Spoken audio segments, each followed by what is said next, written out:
Hello అండి. ఈరోజైతే మేము మా సిటీలోని ఒక చైనీస్ రెస్టారెంట్‌కి అయితే వెళ్ళామండి. ఇవన్నీ కూడా మేము అక్కడ ఆర్డర్ చేసిన ఫుడ్ అనమాట.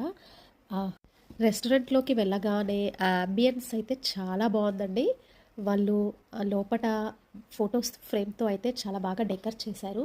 ఆ ఫోటోస్ అన్నీ కూడా చైనాలో ఎలా ఉంటుంది లైఫ్ స్టైల్ అని చెప్పేసి అక్కడ అవన్నీ రిప్రజెంట్ చేసేలా అయితే ఆ ఫోటోస్ ఉన్నాయి. ఓల్డెన్ డేస్‌లో ఎలా ఉండేవాళ్ళు, ఇంకా ఆ స్ట్రీట్ ఫుడ్ అంతా ఎలా ఉంటుంది అన్నట్టుగా అక్కడ వాళ్ళు తింటుంటే ఆ ఫొటోస్ అన్నీ పెట్టారు.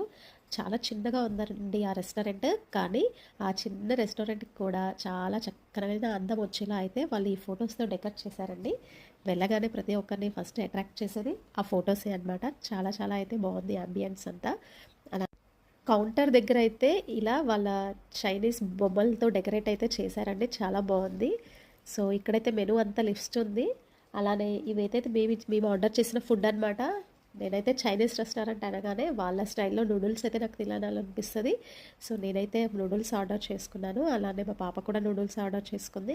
ఇంకా రైస్ విత్ చికెన్ ఏదో విత్ మ్యాంగో సాస్తో ఇచ్చారండి. చాలా బాగుంది. అలానే ఈ చైనీస్ రెస్టారెంట్స్లో సాసేజెస్ అయితే చాలా బాగుంటాయండి. మా చిన్న పాప ఎక్కడికి వెళ్ళినా కూడా ఫ్రెంచ్ ఫ్రైస్ అయితే తప్పకుండా ఆర్డర్ చేస్తుంది. సో ఇక్కడ చైనీస్లో వాళ్ళైతే ఇలా స్టిక్స్తో తింటారు కదా, అలా 2 స్టిక్స్ కూడా ఇచ్చారు. నాకైతే అసలు అలా స్టిక్స్తో తినటం అయితే అస్సలు రాదండి. నా వీడియో మీకు నచ్చింది అనుకుంటున్నాను. మరో వీడియోతో మళ్ళీ కలుద్దాం. నా ఛానల్ అయితే తప్పకుండా సబ్స్క్రైబ్ చేసుకోండి.